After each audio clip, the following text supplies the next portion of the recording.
Let's take a moment and talk about the difference between investing, trading, and gambling, because there is a big difference between the three, and it's important to know the differences. So if you think you're investing, but really what you're doing is trading or gambling, you really need to know the difference between that. Otherwise, you can kind of get in a lot of trouble as far as the returns or your success. So let's look at investing. So investing is really, think of that as long-term. It's a long-term play when you're talking about investing. It's not a short-term fix like gambling might be, or hoping to hit a home run or anything like that, in a very short term. It's a long-term play is how I would characterize investing, and you're really investing towards specific goals. You are putting in money to get a return on that money, to grow your money so you can reach a certain goal, whatever that might be, saving for college or university for a family member, or saving for your own retirement or financial independence are very common investing goals.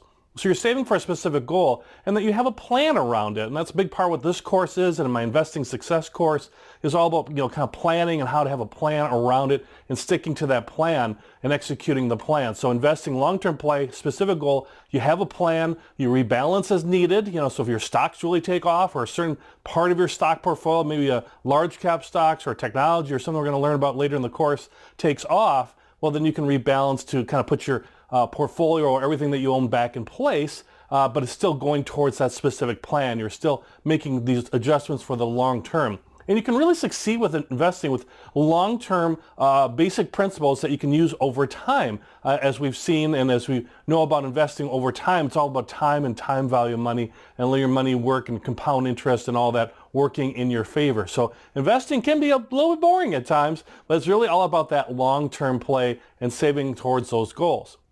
Let's compare that to trading, because they're very close. They're closely related. Trading should be fun. I do some trading, and I'll talk about at the end, how I invest, how I trade, and even how I gamble. And trading is fun. It's more of that short-term play. Maybe it's something you're looking at, buying a particular individual stock, or something you might be trading or making more frequent moves. So if investing is more along the lines of, let's say, buy and hold, even some active part, but let's say more buy and hold for a long term. Trading would be something that'd be much more active. In fact, there's a concept called day trading you probably have heard of, where you're basically trading multiple times in a single day, trying to get that little bit of edge as you make these trades. So trading can take a lot of work. It might also need more money, as far as if you're a frequent trader and you want to have at least some diversification of 20 to 30 stocks that you might be trading in and out of frequently. So think about that as far as your investment of time, and concepts you'll learn in this course you can use in trading or investing, but think about your concept as far as the time that you have. And also you'll incur more transaction fees if you're doing lots of trading. So when we talk about fees, you'll learn about how each time you're buying and selling, you're incurring fees. So the more trading you're doing, the more actively buying and selling stocks each time that incurs a fee. So understand that your overall return maybe it looks great. Maybe you're a great trader, but all those fees eat away at it. And so many times a long-term investor will certainly outperform a very active trader in most cases. That's why you hear a lot about like index mutual funds, where there's very little trading going on within the fund at all, because it's basically buying the index. And we'll look at those, but that's the concept behind that.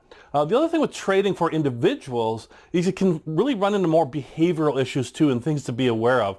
A lot of times people might be not willing to sell their losers, for example, because they have hope that it's going to come back, the stock is going to come back, and they ride it all the way down when they should have really just bit the bullet and sold it. So there's behavioral issues. Or maybe you're chasing after winners because you're chasing after somebody that your neighbor or your coworker said, hey, this is a great stock, go buy it, and you're getting in late and you're really buying high, and maybe you missed out on that, and now the price has gone down. Or so you're not buying high and you're not buying low and selling high, you're buying high and then selling low, which is, a loser's game, of course. So be aware of that with trading. Do you have the time with that? Do you have the behaviors to make it work for you? Understand to get more diversification. If you're doing lots of trading, you might need more money for trading individual stocks. And it's really all about succeeding by personal skill. So it's you thinking that you can beat the market, that you can beat others who do this maybe full time, immediately looking for those little edges. And I do a little bit of it too. So I'm very successful with that, but that's not my whole portfolio. I'm more of a long-term investor with some trading that I kind of do for fun. Remember that first part about fun.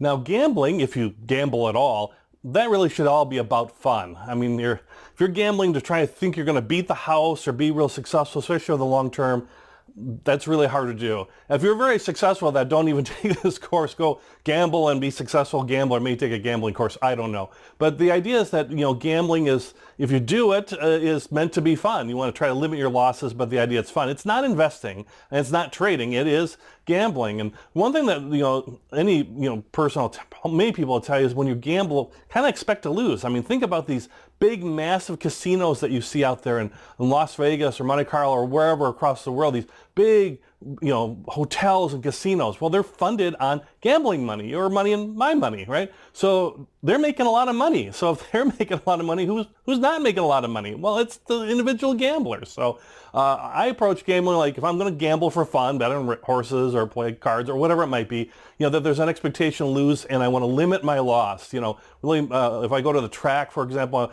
once or twice a year, I might go, watch the horses race. It's fun. They're beautiful animals, but I only bet very small amounts, $5 US or less sometimes, and only money that's in my pocket. I don't bring credit cards or anything like that. I'm just willing to lose a small amount. It's more about having fun than trying to, make a big score, so to speak.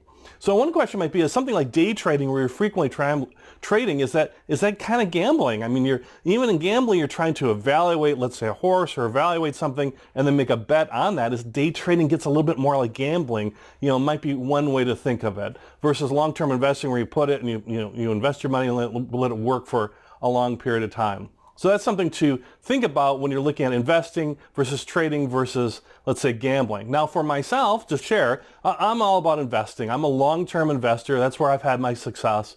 And what I'm hoping you'll get out of this course is that long-term investing towards specific goals, rebalancing, making changes as you needed, and building a good diversified portfolio. Those are the ways to success proven over and over again. So I consider myself an investor, in particular a long-term investor. But I do trade too, as far as trading stocks.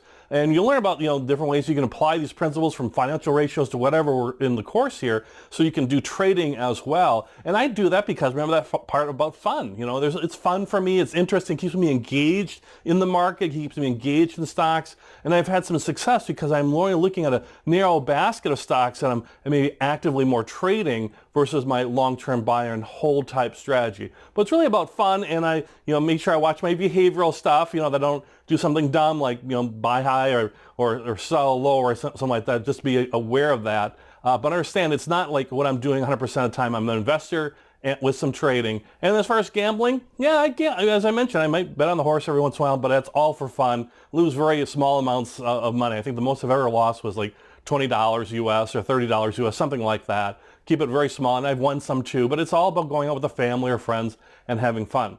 So take a step back as we go through the course and think about yourself. Am I an investor, am I a trader, or am I a gambler? And I'm telling you, for long-term success, err towards the investing side, you'll be glad you did.